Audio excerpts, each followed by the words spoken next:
नमस्कार, एक बार फिर से आपका बहुत बहुत अभिनंदन करते हैं, स्वागत करते हैं। और सदन से सीधे जो खबरें आज हुई हैं, दिन भर जो आज कार्यक्रम हुए हैं, जिस तरह से सदन में बहस हुआ है, उन सारी चीज़ों को लेकर के एक बार फिर से हाजिर हैं। लेकिन आज कुछ विशेष है। विशेष इसलिए है कि नीतीश कुमार के सबसे करीबी मंत्री अशोक चौधरी आज सदन में बोल रहे थे और उनके बोलने का असर दिखा। उनके बोलने के बाद भाजपा की बोलती बंद हो गई। और भाजपा की बोलती क्यों बंद हो गई? हालांकि आपको बता दें कि आज कई विभागों के लगभग 5-6 विभागों के बाद विवाद होने थे, जिनमें प्रमुख जो थे वो पर्यटन थे, खान और भूतत्व, इसके साथ साथ भवन निर्माण और नगर विकास विभाग के बजट पर आज बहस होना था। सदस्यों ने अपनी बात रखी, अपने अपने गृहांशज जो थे, ध्यानाकर्षण जो था, इस बजट में क्या कमियां रह गई हैं, आंकड़ों में क्या अच्छा और बुरा है, इन सब चीज़ों पर बहस हो ही रही थी। और बहस में भाग लेने के लिए लगभग 1 दर्जन लोगों के नाम और उनके सवाल लिए गए थे, जिसमें संजय कुमार सिंह, संजीव श्याम सिंह, महेश्वर सिंह, इसके अलावा मदन मोहन झा, रामबली सिंह, राधाचरण सेठ, संजय पासवान, रविंद्र प्रसाद सिंह, सौरभ कुमार, ये सारे लोग उसमें शामिल हो रहे। बीच बीच में कुछ और भी चीज़ें नज़र आ रही थी। दिलीप जायसवाल बीच में बोल रहे थे और भी कई लोग इस बीच में अपनी अपनी बातें रख रहे थे। इसी बीच में आपको बता दें कि संजय मयूख भी आए, उन्होंने भी अपनी बातें रखी। और इसी बीच में आपको बताया कि हरीश सहनी ने भी अपनी बात रखी। ये सारी चीज़ें चल ही रही थी कि इसी बीच में जो बजट था, बजट पर कई तरह की बातें हुई। राधाचरण सेठ ने बताया कि सरकार बहुत अच्छा काम कर रही है। नीतीश कुमार जी के नेतृत्व में जिस तरह से इस बार बजट को बढ़ाया गया है और पिछले साल केंद्रीय जो कहा जाता है विकास की दर, वो विकास की दर को कहीं ना कहीं जिस तरह से केंद्रीय विकास दर से ऊपर की बात है, तो उसमें 2.28% जो है वो वृद्धि हुई है बिहार की। और इसका मतलब है कि सरकार बेहतर ढंग से चल रही है और हम अपने मकसद में कामयाब हो रहे हैं। इसके साथ साथ उन्होंने बहुत सारी बातें कही। फिर से एक बार कहा कि महिलाओं के सशक्तिकरण के लिए बहुत सारी बातें हुई है। नगर विकास और भवन निर्माण के विषय में भी उन्होंने कहा और संतुष्टि जाहिर करते हुए बजट का समर्थन किया। तो वहीं संजय पासवान आए और संजय पासवान ने अपनी बातें रखी। संजय पासवान ने सरकार को लेकर के बहुत ही पॉजिटिव बातें कही और उन्होंने कहा कि चीज़ें बिल्कुल अच्छी नज़र आ रही हैं, ठीक नज़र आ रही हैं, लेकिन उसमें कुछ सुधार की ज़रूरत है। उन्होंने कहा कि सिर्फ निर्माण कर देने से नहीं होगा, बल्कि उसके रख रखाव और देखने पर भी काफ़ी कुछ ध्यान देना पड़ेगा। इसके साथ साथ उन्होंने वेंडरों के मुद्दे को उठाया।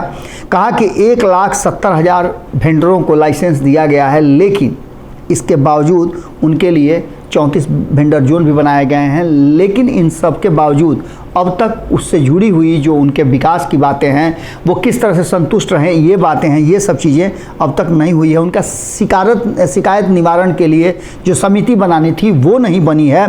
और इसके साथ साथ टाउन वेंडिंग कमेटी भी नहीं बनी है, जो कि वेंडरों की समस्याओं को देखे, समझे, परखे और उस पर सरकार से बातचीत करे। इसके साथ साथ और भी कई तरह की बातें उन्होंने वेंडरों से जुड़ी हुई की। इसके साथ साथ उन्होंने बताया कि स्मार्ट सिटी के नाम पर जो हो रहा है वो ठीक नहीं है। स्मार्ट सिटी बनना चाहिए, इससे किसी को इनकार नहीं है, लेकिन वो लोग कहाँ जाएंगे जिनकी जीविका उस सड़क पर पलती है, उसी से वो उनका रोजगार और परिवार चलता है। इसके साथ साथ उन्होंने कहा कि लाभ जो सरकारी योजनाओं का है उस पर निश्चित रूप से सबका अधिकार है और सबसे ज़्यादा अगर उस पर किसी का अधिकार है तो वो शेड्यूल कास्ट के लोग हैं, शेड्यूल ट्राइब के लोग हैं, ईबीसी के लोग हैं, ईडब्ल्यूएस के लोग हैं। और उनको क्योंकि उस आरक्षण के दायरे में रखा गया है और इसलिए रखा गया है कि उनकी स्थिति बहुत अच्छी नहीं है,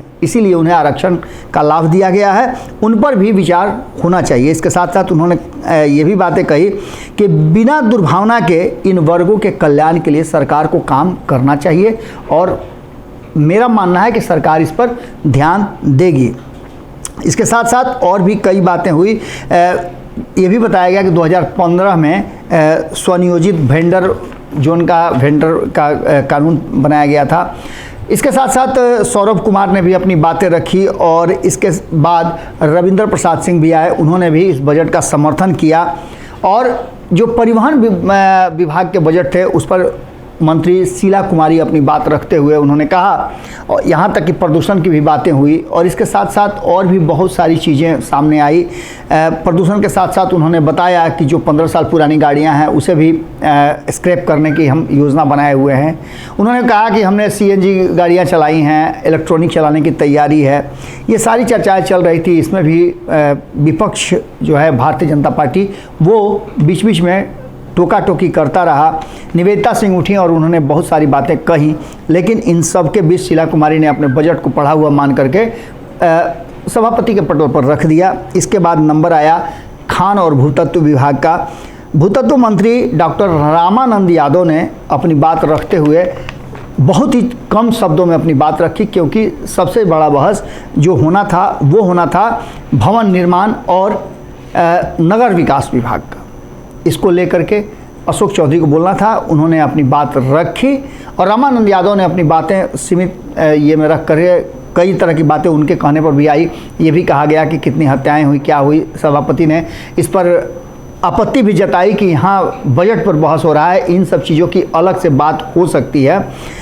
इन सारी चीज़ों को लेकर के जब बारी आई अशोक चौधरी की तो उन्होंने अपनी बात रखना शुरू किया और अशोक चौधरी के शुरुआत करते ही कई ऐसी बातें सामने आई जिनमें से अशोक चौधरी ने अपनी बातों को रखते हुए कहा कि भवन निर्माण विभाग सरकार का एक महत्वपूर्ण विभाग है जो नए सरकारी भवनों के निर्माण के साथ पूर्व निर्मित भवनों का अनुरक्षण यानी मरम्मती कार्य भी करता है। विगत 18 वर्षों से माननीय मुख्यमंत्री के कुशल नेतृत्व में राज्य की राजधानी पटना में एवं अन्य जिलों में कई सिग्नेचर भवनों का निर्माण हुआ है, जहां एक ओर विभाग के योजना आकार एवं बजट में उत्तरोत्तर वृद्धि हुई है, वहीं भवनों के अनुरक्षण, मरम्मति एवं नवनिर्माण के कार्यों में गुणवत्ता और गुणात्मक सुधार की भी हमने प्रयास किया है, जो कि देखने को मिल रहा है।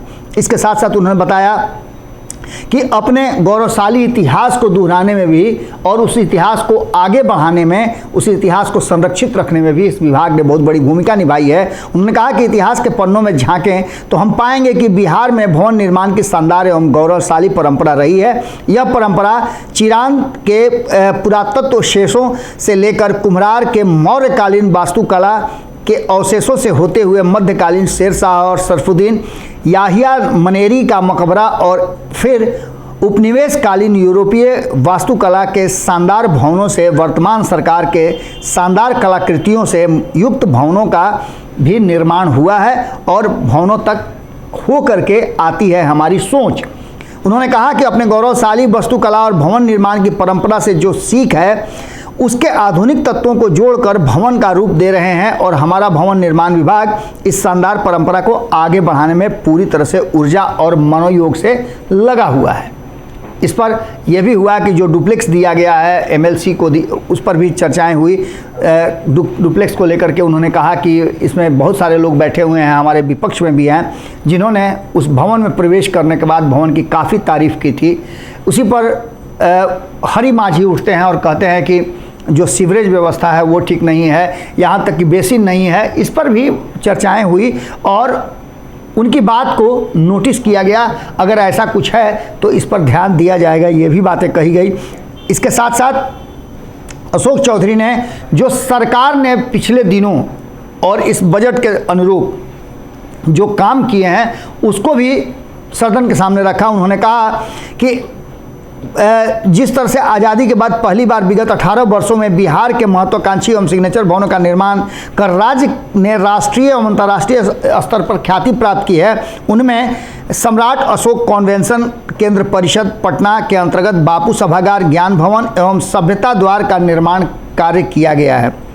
अंतर्राष्ट्रीय बिहार संग्रहालय, अंतर्राष्ट्रीय कन्वेंशन सेंटर राजगीर में और नियोजन भवन सरदार पटेल भवन पटना तथा बिहार सदन द्वारका नई दिल्ली में उल्लेखनीय है, जिसको लोग देख भी रहे हैं और सराह भी रहे हैं। इसके साथ साथ उन्होंने कहा कि राष्ट्रीय और अंतर्राष्ट्रीय स्तर पर बिहार राज्य की छवि बहुत बेहतर हुई है। ये सभी भवन राज्य की जनता की आकांक्षाओं के अनुरूप हैं एवं माननीय मुख्यमंत्री जी के सतत एवं सूक्ष्म अनुश्रवण में बनकर तैयार हुए हैं। इसके साथ साथ और भी बहुत सारी बातें इस विषय में होती रहीं, कई लोग उठे और बीच बीच में टोक टाक भी होती रही। इसके बाद आपको बता दें कि भारतीय जनता पार्टी को ये रास नहीं आ रहा था। भारतीय जनता पार्टी आंकड़ों की हेरा फेरी की बात कहते हुए सदन से वॉकआउट कर गई, और जब वॉकआउट कर गई उसके बाद भी भवन निर्माण मंत्री अशोक चौधरी ने अपनी बातें रखी। उन्होंने कहा कि भवन निर्माण विभाग द्वारा वैशाली में बुद्ध साम्यक दर्शन संग्रहालय एवं स्मृति स्तूप, राजगीर में अंतर्राष्ट्रीय स्तर पर क्रिकेट स्टेडियम सह स्पोर्ट्स एकेडमी,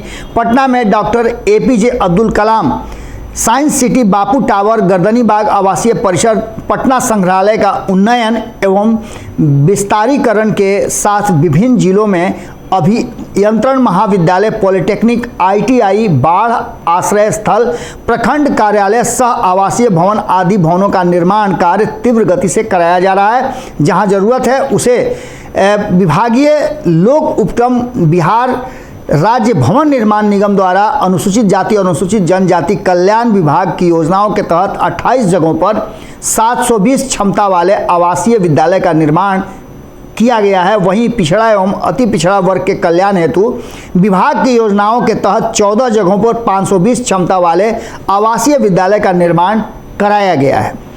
उन्होंने कहा कि 267.24 करोड़ की लागत से पटना बिहटा के SDRF वाहिनी मुख्यालय के अस्थायी संरचनाओं का निर्माण कार्य प्रारंभ करने की कार्रवाई की जा रही है।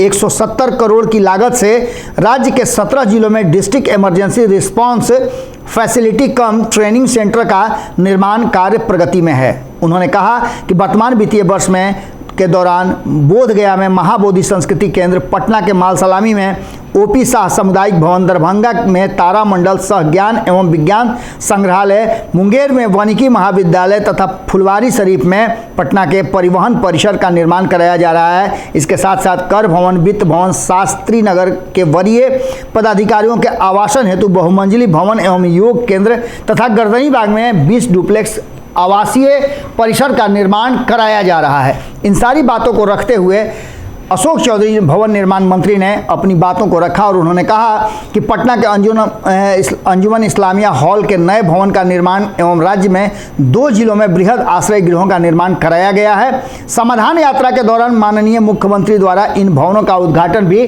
किया गया था। मुख्यमंत्री के महत्वाकांक्षी 7 निश्चय के अंतर्गत 29 अभियंत्रण महाविद्यालय, 12 राजकीय पॉलिटेक्निक संस्थान, 20 महिला ITI एवं 48 अनुमंडल ITI का निर्माण कार्य पूर्ण किया गया है। इसमें से कई भवनों का उद्घाटन मुख्यमंत्री नीतीश कुमार द्वारा कर लिया गया है। कला संस्कृति एवं युवा विभाग के अंतर्गत सौराष्ट्र मधुबनी में मिथिला चित्रकला संस्थान, मिथिला ललित संग्रहालय एवं लखीसराय संग्रहालय का निर्माण कार्य बिहार राज्य भवन निर्माण निगम द्वारा पूर्ण कराया जा चुका है। साथ ही 600 क्षमता के प्रेक्षागृह सह 8 गैलरी एवं खेल भवन सह व्यायामशालाओं का भी निर्माण किया गया है। इसके साथ साथ अशोक चौधरी ने अपनी बातें रखी और इन बातों को रखने के साथ साथ जो वॉकआउट कर रहे थे सदस्य, उसके ठीक पहले उन्होंने रोक करके कहा कि जरा सा मेरी बात सुन लीजिए। और उन्होंने एक बड़ा ही मौजूद शायरी वो कहा कि मसला ये नहीं कि दर्द किसे कितना है, मसला ये नहीं कि दर्द किसे कितना है, मसला ये है कि कौन कितना महसूस करता है।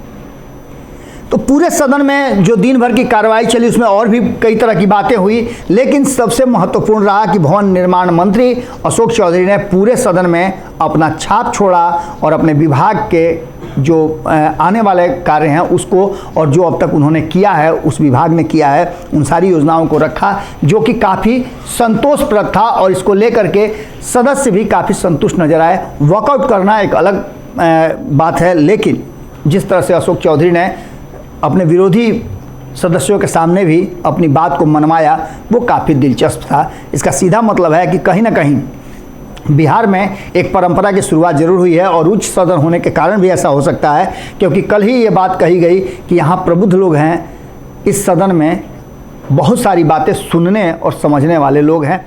इन सारी बातों को लेकर के अंततः यही कहना चाहेंगे कि नीतीश के मंत्री अशोक चौधरी के बीच सदन में भारतीय जनता पार्टी को बेजुबान तो जरूर कर दिया और भारतीय जनता पार्टी के जो सदस्य थे वो वॉकआउट करने के लिए मजबूर हो गए। आज सदन से इतना ही, फिर सोमवार के दिन आपसे मुलाकात होगी। सोमवार के दिन सदन में जो कुछ भी चलेगा उससे हम आपको अवगत कराएंगे और ख़ास करके जिस तरह से सदस्यों ने अपनी बातें रखी वो काफ़ी दिलचस्प था। एक स्वस्थ परंपरा के तहत बेहतरीन ढंग से सदन को चलाने के लिए कहीं ना कहीं जो सदस्य हैं वो धन्यवाद दे रहे थे देवेश चंद्र ठाकुर जी, जो सभापति हैं बिहार विधान परिषद के। उनके नेतृत्व में सदन बहुत ही सुचारू और साफ सुथरे तरीके से चल रही है। ज़रूरत के हिसाब से वो अपनी बातें रखते भी हैं और सदस्यों को समझाते भी हैं।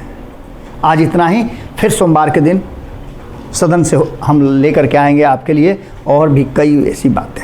नमस्कार। अगर ये वीडियो पसंद आई और वह बिहार के राजनीति और बिहारियत से सरोकार रखेनी तो सब्सक्राइब बटन दबा के चैनल के सब्सक्राइब कर ली। ओजे एगो घंटी बा, ओकरा बटन दबा देला से कुल सटीक और मारक खबर रुआ मुफ्त में मिल जाई। अगर रुआ पत्रकारिता के हमनी के नया प्रयोग में सहयोग कर चाहतानी तो ज्वाइन बटन दबा दी। पेटीएम नंबर नोट कर ली 9386816700। धन्यवाद।